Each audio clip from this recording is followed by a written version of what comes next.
bala'in da zai faru idan aka harba makamin nukiliya.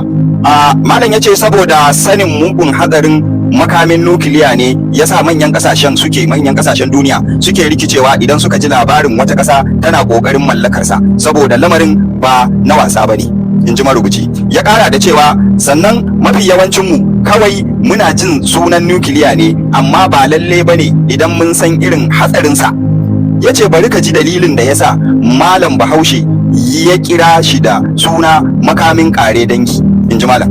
Ya ce a wannan misalin da zan bayar na bala'in da zai faru idan aka harba makamin nukiliya wa zuwa ƙasa, to ku saurara. Ya ce misali gobe Lahadi da asuba sai Rosha tana da nukiliya wanda ya kai guda 5,500 sama da haka, sai ta harba guda ɗaya a garin birnin Tel Aviv. Ga abin da zai faru cikin sakan ɗaya. Ya ce ga abin da zai faru cikin sakan ɗaya.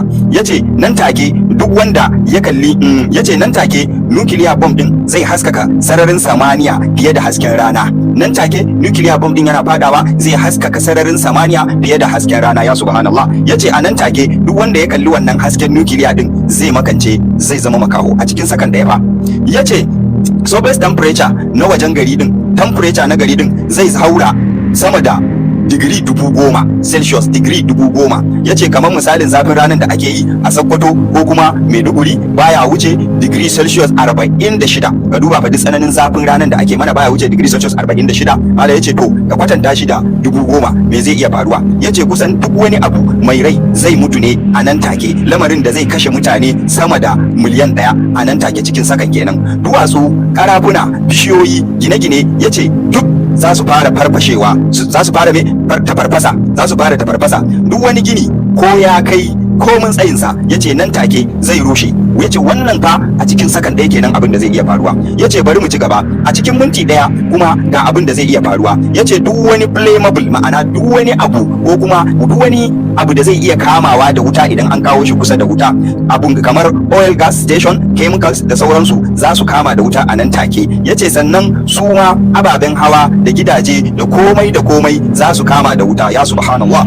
Mushroom cloud, gajimare, wata gajimare mai hatsari za ta tashi sararin samaniya, sai ta kai kamar kilomita 20 a sararin samaniyan garin da aka harba wannan mugun makami. Sannan za ta dawo kasa da gurbatacciyar iska mai dauke da radiation a siffar kura ko kuma hazo ta turnike mutanen wannan gari. Ya ce bari mu sake ganin me zai faru bayan haka, bayan minti ɗaya kenan. Ya ce kasar garin za ta lalace kamar za a yi girgizan kasa, kamar an yi girgizan kasa. Ya ce waɗanda suka yi saura mutane kenan wanda ba su mutu ba za su fara rashin lafiya kamar kansa, severe injury, amai da gudawa da sauransu, saboda tsananin hasken radiation din da yake zuwa da gurbatacciyar iska. Ya ce za a yi tsananin rashin abinci, rashin wuta, rashin ruwa, saboda gaba ɗaya iskar garin da ƙauyukansa za ta gurɓace. Waɗanda suka rage kuma wanda ba su mutu ba za su koma kamar wasu zombi, halittar mutanen garin duka za ta canja su koma kamar wasu horuna ko kuma aljanu daga baya su ci gaba da mutuwa. Bayan duk waɗannan kaɗan daga cikin abubuwan da za su iya faruwa cikin